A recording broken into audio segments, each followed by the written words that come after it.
Hello friends, నేను మీ వెంకట్ యాదవ్. ఈరోజు ఈ వీడియోలో ఏంటంటే మన నందమూరి నటసింహం బాలయ్య బాబు గారి నట వారసుడి ఎంట్రీకి సర్వం సిద్ధమైతే అయిపోయింది. ఇక మోక్షజ్ఞ గారికి సంబంధించినటువంటి మొదటి సినిమాకు సంబంధించినటువంటి క్లాప్ అయితే డిసెంబర్ 5వ తారీఖున లాంఛనంగా అయితే ప్రారంభించబోతున్నట్టుగా తెలుస్తూ ఉంది. సో అంటే రేపే మనకు హైదరాబాద్లోని ఒక ప్రముఖ స్టూడియోలో మోక్షజ్ఞ గారి, ప్రశాంత్ వర్మ గారి చిత్రానికి సంబంధించినటువంటి షూటింగ్ ప్రారంభోత్సవం అయితే జరగబోతా ఉంది.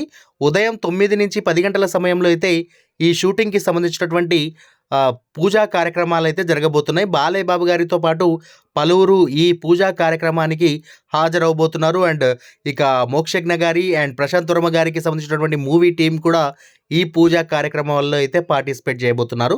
మొత్తానికైతే ఏ టయానికి ఉంటుంది అండ్ ఎక్కడ ఎగ్జాక్ట్ లొకేషన్ అనేది కూడా మరో వీడియో ద్వారా మీకు తెలియజేస్తాను. ప్రస్తుతానికైతే సింబా ఎంట్రీకి సంబంధించినటువంటి పూజా కార్యక్రమం అయితే రేపు లాంఛనంగా అయితే జరగబోతా ఉంది హైదరాబాద్ పరిసర ప్రాంతంలోని ఓ స్టూడియోలో అయితే.